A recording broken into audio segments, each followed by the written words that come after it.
for the very latest.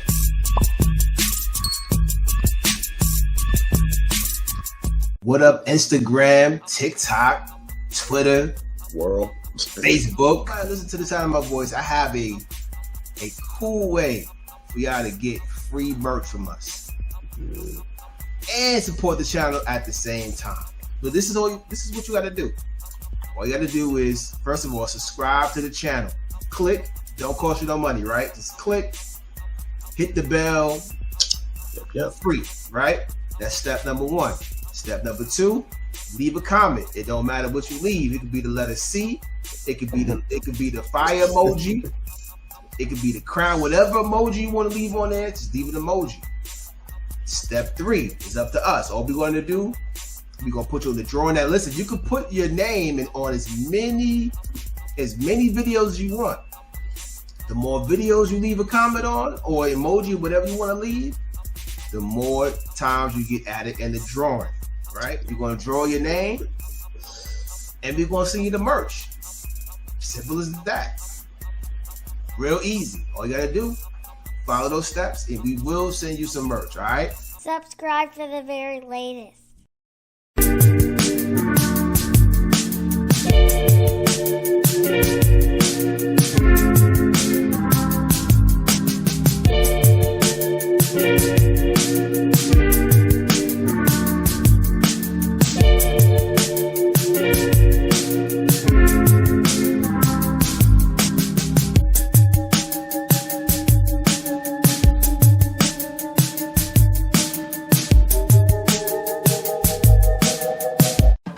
My pen is the paintbrush, notepad the easel. Been painting with a twist before, sipping with my people. Stacking lines, equal sign, this verse is the prequel to the man you hear before you flowing through your speakers. Therapeutic, these rhymes help me fight my evils. Pop's dead, brother in the hellhole, hot head. Wrote a song about it, like the head go. We are live and living color, let your paintbrush flow. Now go. Got you. So with that being said, so we talked about the BET Loud celebration. 30 years. Loud Records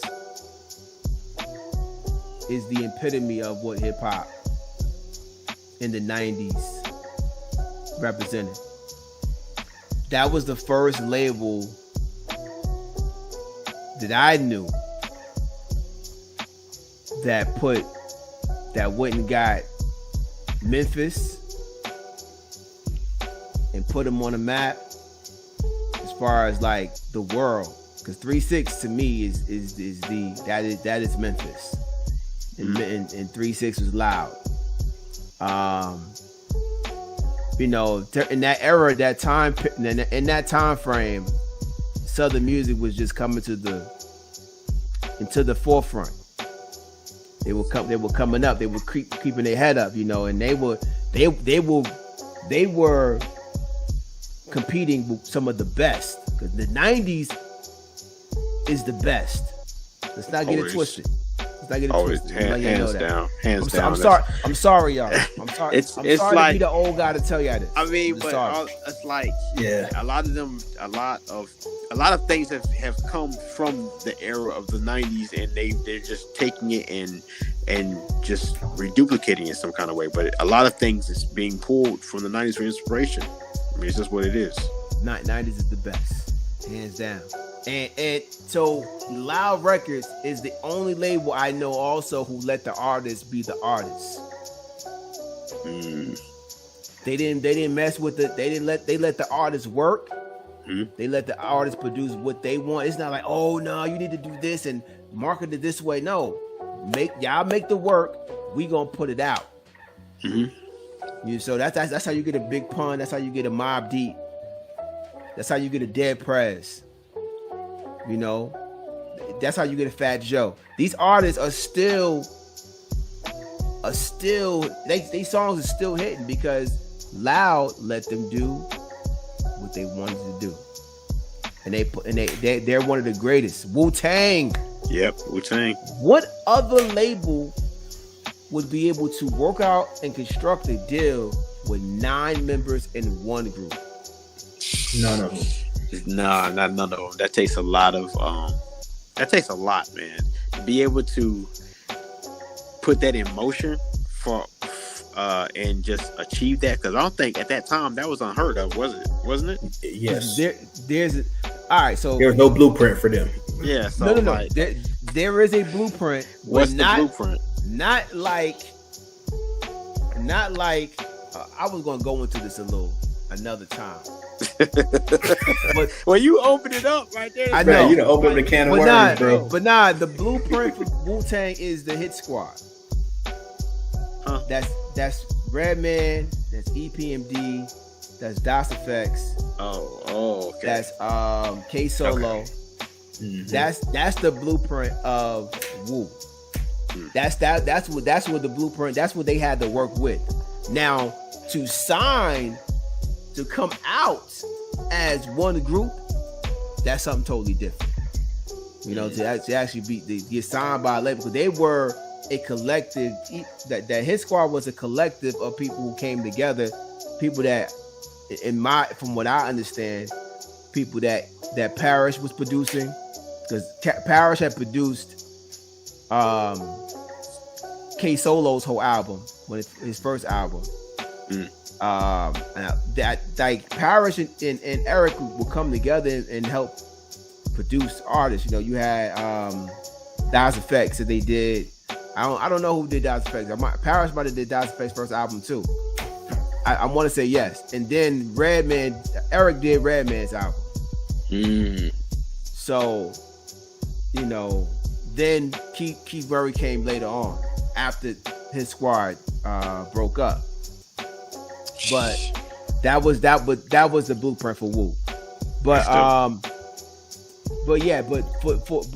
for Steve Rifkin, who is the CEO, if you didn't get, the CEO of Loud Records, to be able to sign them was dope. To be able to get Mobb Deep's raps, I mean, it's the purest hip hop you're gonna get. Yeah, you're not gonna get any purer than Mobb Deep. They're gonna keep it 100, right, all the way through. And just the fact, you know, because you know Mobb was supposed to sign with Bad Boy. You gotta break that down. Yeah, so I can't even see that. so You gotta break. that. Yeah, I said you gotta break that down. Nah.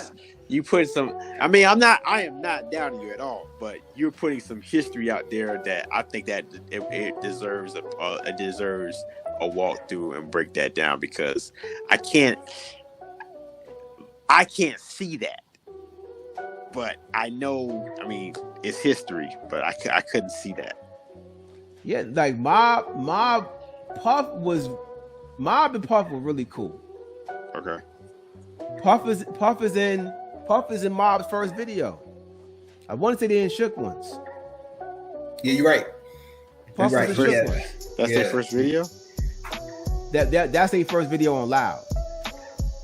Okay. Because you know, so prior to Puff gave them the name Mobb Deep. They had another name called something, I forget. And Puff told them to go and find a name that really fit who they were. So what were their names? What was their name again? I don't know the names. I don't know the name they had before. But Puff told them that it wasn't going to work, and that they needed to come with another name that fit who they were. And they was always with a lot of people. Hence the name Mobb Deep. You know what I'm saying? So that name. Didn't think he Vince McMahon now. He just like, hey, I need to come with a different name. Yeah, Puff know what works though. That's the thing. Puff always know what works. That you know, he's always. I don't know about him in this era, but in that era, he was a mastermind at what he did. I mean, like he knew what he was doing. So yeah, he gave him the name Mobb Deep. And remember, because then they came out with the album. They had an album called Juvenile Hell. Isn't that that's not the first one, is it? That's the first album, Juvenile Hell. Okay. I didn't really like it like that, but it was cool. But then You know, they signed to Loud Records. Now, the great thing about them signing to Loud Records is that, you know, Steve Rifkin let them do what they wanted to do. Now Havoc can make whatever beats he want to make. You know, they can rap how they want to rap. You know, look what they did to the Locks. Look what Puff did to the Locks. See, but that's why I said that the whole thing with Mobb Deep, and as you can see with the Locks, it's just it would have worked. It would have worked. It worked. Locks.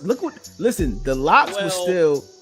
It was shiny suit, but the Locks. Come on, it's like, money, power, money, power, respect came from Bad Boy and the Locks.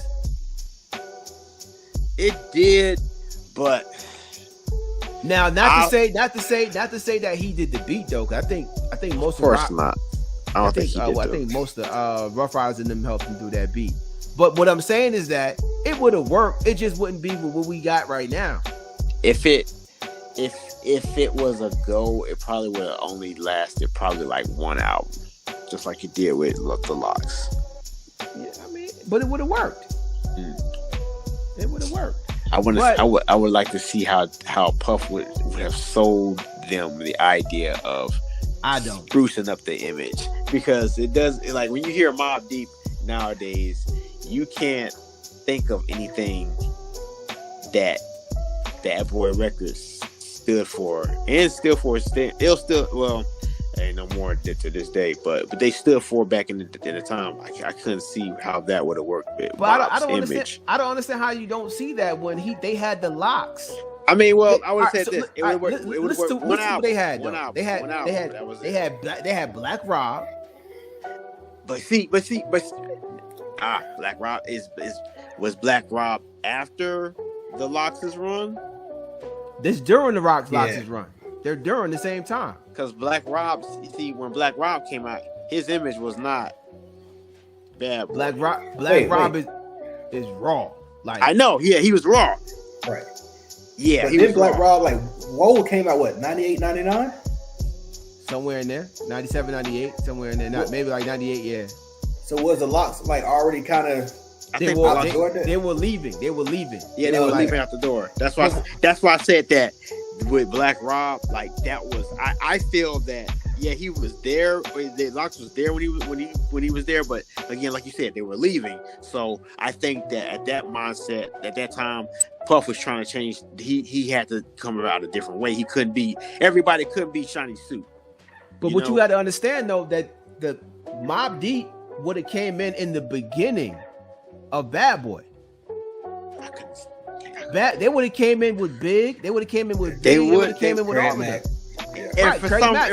And for some reason, well, he did change up Big's style a little. He changed up his image a lot from when Big first came out to Laugh After Death.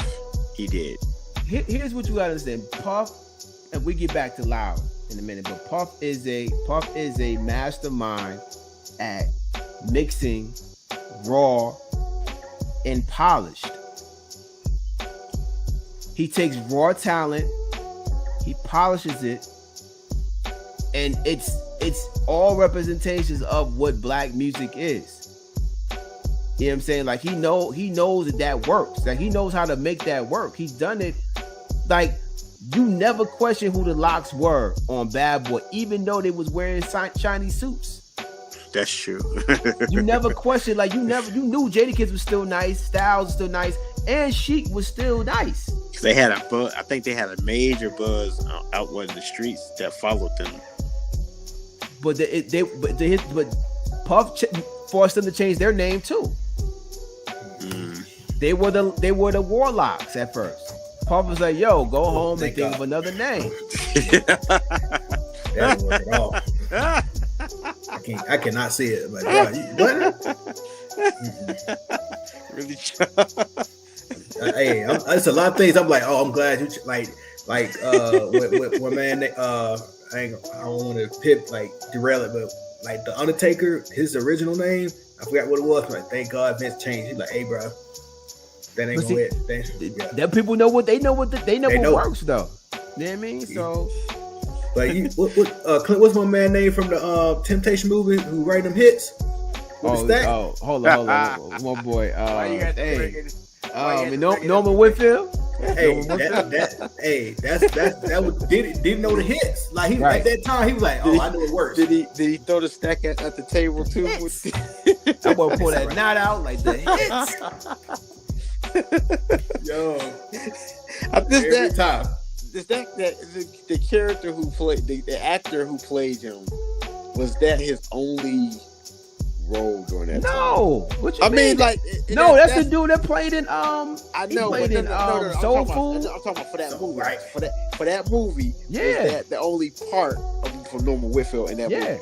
See, Yeah, that's that's all what he it was. It's all he needed was that. That's how prominent it was, and he just faded with that. He was, But like, he was like, man, you didn't know my dad died on the 30s. I ain't know that, but let's roll. We got time. Nah, yeah, he was like, man, he said you knew. He said, man, you knew my daddy died. He said, what did I ever do to you? He said, lack of inspiration. But see, now you got some. But see, hey, you know what though? Hey. But he said that the movie made it look like they had issues, but they did have a good relationship though. Had a good relationship. Yeah, they weren't really like that. They weren't really butting heads like that, but they were butting heads on that part where he was, trying to take his father's death date because he knew.